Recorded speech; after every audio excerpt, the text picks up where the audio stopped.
So I want to speak to you. It feels to me that what I want to speak to you about is awakeningness in the temple, but really this whole notion of walking as the divine feminine on the planet.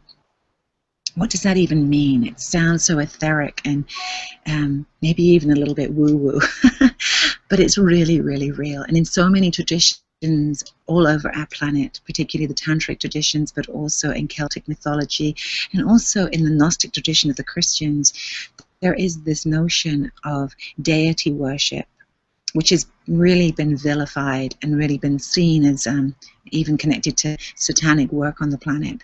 But really, what deity worship actually refers to is working with the frequencies and energies of the different goddesses, the different archetypes of the divine feminine. Lakshmi, the goddess of love; Aphrodite; Lalita; Kalima; Durga; Bridget. All of these different goddesses from a vast pantheon. The invitation in deity worship, in deity practice, is to invoke and embody those energies within our own vessel and to awaken them within us. Each one of us has direct access to these energies, these very different faces of the divine feminine. And when we enter into a worship, an adoration, a connection, a sense of unfolding within ourselves and remembering within ourselves, we can start to embody and become one with those energies. The last few years, I have had the greatest pleasure of being a temple keeper in my own community for the goddess of love. That's what you're seeing behind you. That's what you're seeing here. This whole space that I get to be in, which is just such a gift to me that I get to steward, is called the Temple Spa to Abundance. It's the Goddess of Love Temple. It's the Aphrodite Spa. And as I have entered into that archetype, I have been given a really strong initiation to walk as the Goddess of Love on the planet. And what does that mean? It means devoting myself to awakening her as she lives within me. And there are many pathways to awakening the different faces of the goddess. The first one starts with opening ourselves as a temple, opening the doors of our own being as a temple, and recognizing that we have the capacity to stream through our beings this energy, that there is no one outside of us who can give us that capacity. It already lives within you.